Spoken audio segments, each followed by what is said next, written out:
Judah Mantel from Midnight Coffee Inc. And this video is going to be sort of an update video showcasing some of the new mechanics I've added or edited or just fixed to the demo that I uploaded previously. The main issue that I had with the earlier build of the demo is that the force grab, and I guess earlier versions of the game itself, the force grab mechanic was mainly used just as a quality of life feature. So you don't have to bend down and pick things up. You can now force grab them from afar. When you're playing a magician character in the game, being able to force grab things is kind of a magic power, and that's part of the story. So if it's only being used as a quality of life feature, it doesn't make much sense as being part of the story. So I changed this to be more of a levitation / the force type ability. So the way I did that is that when you press the grip button, a cool cursor appears with a little particle system at the end. And when you move it over a valid object, which should turn green, the pointer will turn green, you can then pull the trigger and it will react accordingly. So in this demo we have levitation objects, but in the full game there will be things like bursting into flames, harnessing electricity, and a lot of cool stuff. So you see now on screen we have the ability to kind of manipulate objects in the air, kind of like Wingardium Leviosa or the Force or something like that. So the way I did this is as follows. Originally I wanted the object just to, plain and simple, be tracked one-to-one with the end of the cursor. But it didn't feel very satisfying or in the world because it was essentially acting as an extension of your hand, and that didn't feel very natural. So what I did was, as long as you're on a valid object and you're engaged with that object, it creates a proxy object that is actually being tracked one-to-one to your controller.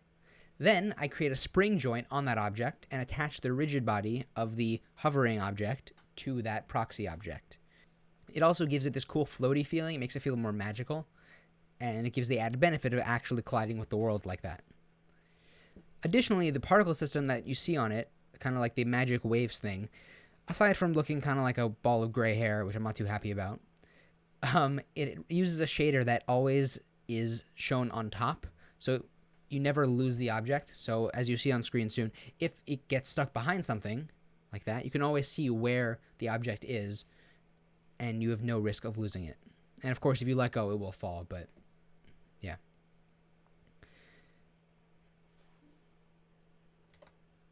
Next, we have the door that you have to get through to get to the rest of the level.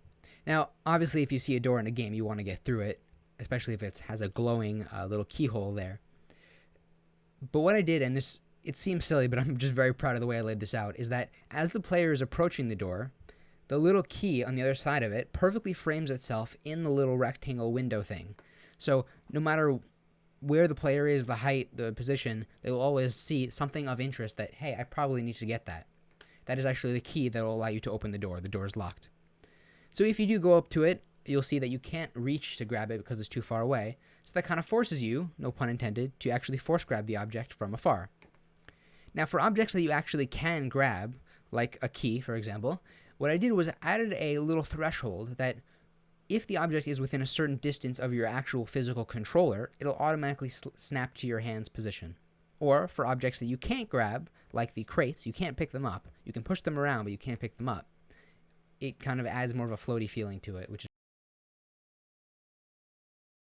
In previous videos, I've shown that crates like this can actually kill enemies if you drop them on them, but previously, because of the way the mechanics worked, you have to kind of align everything perfectly and then push it off a ledge, and it wasn't very fun. It was cool if you got it right, but it wasn't fun. Now, because the object is being hovered with a physics joint, you can actually, while floating them, just bonk enemies over the head. And this is a bad clip just because I missed it and I accidentally did it on, for real, but you have a lot more control and you can actually hit enemies with them very easily. You can also grab the ammo from afar. Makes things a lot easier and a lot cooler, in my opinion. So after I uploaded one of the earlier builds, I noticed a glaring flaw, is that if you take an object you need, an important object, and accidentally drop it in the water, or on purpose in my case, there was no way of getting it back. It was just gone. It fell off the map, and that was very frustrating, obviously, because you have to restart the level. So I wrote a very simple script, like 20 lines of code, that just resets the object to its original position if it hits the water. Then I basically completely ripped out the original train locomotive, which is the way you exit this level completely, to look more like one cohesive unit and maybe even more realistic to what an actual train looks like. because previously it was just a hodgepodge of a bunch of random objects that I tried to throw together. But this looks a lot better, and I'm very happy with it. So that's basically the video. If you're interested in the game, please wishlist it on Steam. It means a lot more than you think. It adds to the Steam analytics, and it promotes it, which is very useful. Thanks so much for watching. Bye.